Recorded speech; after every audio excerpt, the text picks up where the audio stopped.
교회가 미국에서 이제 시작이 되었습니다. 이제 어떻게 시작이 됐냐면은 그걸 만든 사람이 이제 허버트 암스트롱이라는 사람인데요. 이 사람이 이제 안식일 교회랑 여호와의 증인 이 교회를 이제 두 개를 왔다 갔다 하면서 교리를 배우고 거기 그 교리를 가지고 자기 나름대로의 교리를 만들어서 1933년에 미국에 이제 교회를 하나 이제 세우게 된 게 오늘이 하느님 교회입니다. 거기에서 이제 말하는 이제 교리들이 있는데 어떤 거냐면은 안식일을 철저히 지켜야 된다. 그래야 구원을 받을 수 있다라는 거. 그 다음에 돼지고기 먹으면 안 된다. 그 다음에 생선 있는 비늘 먹으면 안 된다라는 이 음식에 대한 규정도 가지고 있고. 그 다음에 이제 이 사람이 다니엘서랑 묵시록이랑 개인적으로 이제 공부를 해갖고 거기에서 예수님이 언제 오신다라는 예수 재림에 대한 교리를 이제 만들어서 예수님께서 이렇게 오실 거야라고 하는 이제 교리를 그 교회의 가장 중요한 핵심 이제 교리로 이제 삼게 됩니다. 그리고 나서 이제 우리만이 진짜 교회다. 개신교회 다른 교회들은 다 이단이고 우리만이 진정한 교회다라고 이제 이런 이제 교리를 가르쳤고 사람들이 모이게 됐습니다. 근데 이 사람이 이제 1986년에 죽었고 그래서 이제 거기를 이제 1대 총회장이 이 사람이었고요. 근데 이제 2대 총회장이 거치고 3대 총회장이 이제 취임을 했는데 3대 이제 총회장이 됐던 사람이 이런 이제 교회 개혁을 시작하게 됐습니다. 어떤 거냐면은 이제 이 자기가 친했던 자기가 믿고 신뢰할 만한 사람 몇몇을 다른 교단에 있는 신학교에 보내요. 그리고 나서 거기에서 신학 공부를 하게 만들었습니다. 그리고 그 신학 공부를 하고 온 그들과 함께 이제 교리개혁위원회라는 걸 만들어 갖고 이제 거기 있었던 것들을 보고를 하게 됩니다. 어떤 이 교리개혁위원회에서 있었고 공부해왔던 사람들과 같이 했던 그런 거를 토대로 진리로 말하다라는 이제 요거를 보고를 합니다. 그래서 우리 교단에서 지금 하고 있는 개혁은 굉장히 필연적으로 해야 되는 개혁의 당위성에 대해서 이야기를 합니다. 거기서 이제 뭐를 바꾸게 됐냐면은 이제 한 교파가 자신이 중심적으로 생각했던 교리들을 전면적으로 개혁한다는 건 굉장히 이제 어려운 일입니다. 근데 그 일을 이제 시행을 한 거죠. 과감하게. 그래서 안식일을 지켜야만 구원을 받는다라는 교리를 이제 해제해요. 그리고 돼지고기랑 또 비늘이 없는 생선을 먹으면 안 된다라는 것도 해제를 이제 합니다.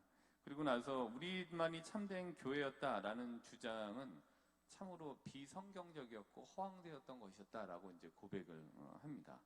그리고 이제 우리가 하다 보면은 예수님이라는 분 자체를 우리가 믿어야 되는 거지 예수님에 대한 교리를 예수님보다 더 크게 생각해서 믿으면 안 되는 건데 이 사람들은 이제 예수 재림에 대한 것들을 더 크게 이제 믿었던 그래서 우리 이제 이런 것들을 해제한다. 예수님을 더 깊이 알아야 된다. 뭐 이런 거죠.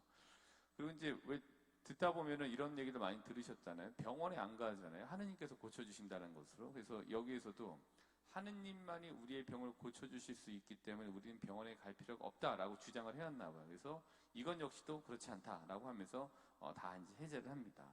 안식일에 대한 것들, 먹는 것들에 대한 것들, 우리만이 참된 교회였다는 주장들, 그 다음에 예수님 재림에 대해만 믿었던 교리들, 그 다음에 하느님께서만 병을 고치실 수 있다라고 하는 이러한 것들을 다 해제를 하게 됩니다. 물론 이제 굉장히 나중에 이 거센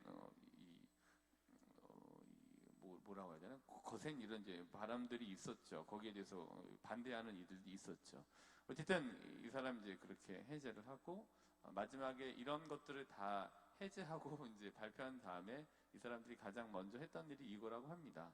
자신들이 이렇게 먹으면 안 됐다고 주장했던 이제 랍스타 집에 가갖고서 바닷가재를 이제 배 터지게 먹었다. 이제 이야기 이렇게 전해지고 있습니다. 참 그런 것 같아요. 아는 사람은 말하지 않고 말하는 사람은 알지 못한다라는 이제 얘기가 있습니다. 제대로 알지 못하면 그거를 통해서 이제 피해를 받는 사람이 생기게 되는 것 같아요. 그렇게 하지 않아도 되는데 그렇게 하고 있고 그렇게 해야 되는 거는 그렇게 하지 않고 그러니까 이제 잘 알지 못하면서 이야기를 했을 때 생기는 여러 가지 문제들을 이 교단의 모습을 통해서 저희가 볼 수 있게 되는 것 같습니다. 오늘 이제 복음을 봐도 그렇잖아요. 오늘 요한복음 10장 31절부터 42절의 말씀을 이렇게 보시면은 특별히 32절을 한번 볼까요? 요한복음 10장 32절.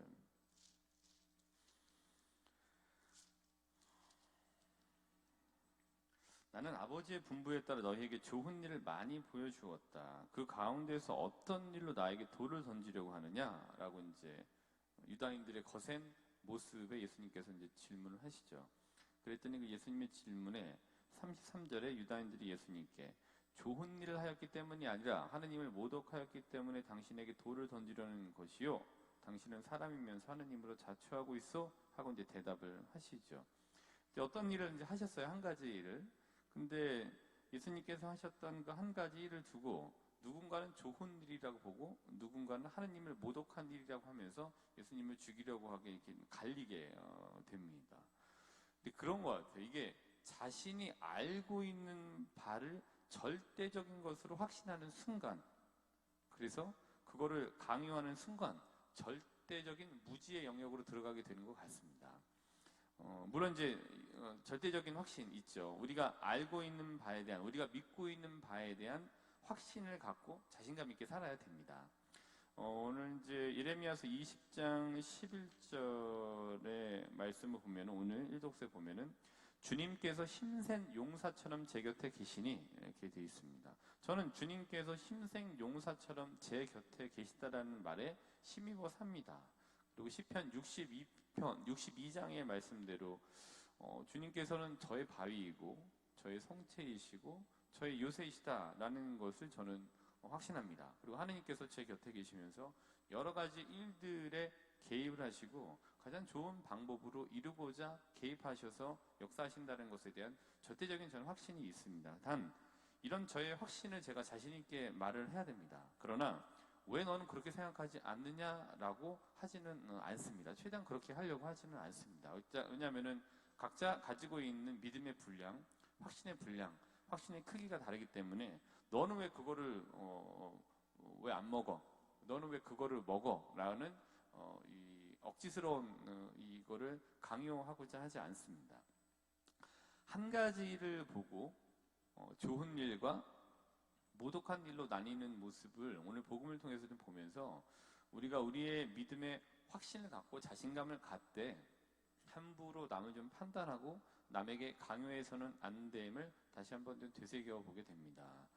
얼마 남지 않은 사순 시기에 나는 과연 어떤 믿음을 갖고 있고 이 믿음을 바탕으로 날선 판단과 기준의 강요로 진짜에 가까운 예수님의 모습이 아니라 칼과 채찍만을 든 가짜 예수님을 믿으라고 강요하지는 않고 있는지 살펴보면서 모르는 것에 대한 인정과 또 나의 확신에 대한 자신감과 함께 타인에 대한 포용력을 지니신 하루가 되도록 다짐하시면서 오늘의 미사를 봉헌하도록 합시다.